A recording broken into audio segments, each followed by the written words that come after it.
I am an only child, single, never married, child-free, by choice. When I was 10, my cousin Chris was born, and Aunt Lenny pulled the rest of us. Tim, Sarah, and Mike were siblings, and I was an only child. I advocated for only children on the basis of liking to be able to be on my own, of going places with my parents, and of not having to fight for every inch of space and time and energy I needed or wanted. It wasn't, I knew even then, a terribly nuanced or even strong argument, but my convictions were pure. Chris remained an only child, and I understand now that I was soothing fears, not helping to make choices, but I was flattered to have been asked. I've been called selfish, childish, picky, foolish, worthless, weird. Once you reach a certain age, people begin to wonder why you aren't married. And they give you lots of advice. The most baffling is always to be less picky. If you would just care a little less about how you want to spend the whole rest of your life, then you could be married.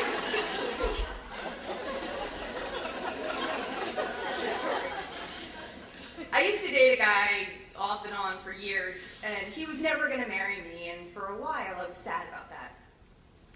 Then on a dark and stormy night a couple of years ago, I threw him out of my house, and I was genuinely glad about that. He used to tell me that if I ever wanted to have kids, he'd be happy to help me out, because we've got great genetic material.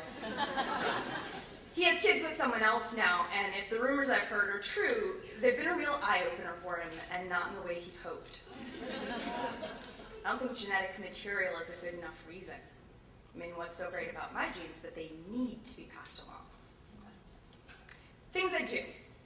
Listen, sound out words, cut up banana pancakes. I hate bananas.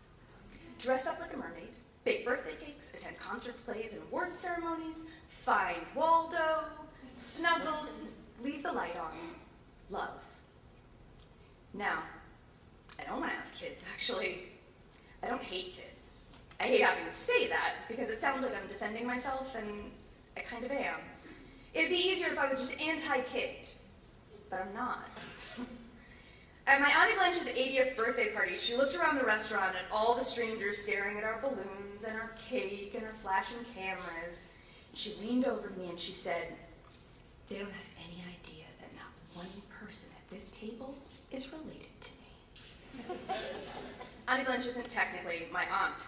She was a role model for me and hundreds of others she met through her years as a public school teacher and local celebrity. Single and child-free, she dedicated her life to children. She'd pile a bunch of us kids in the back of her car and drive us to the beach for the afternoon.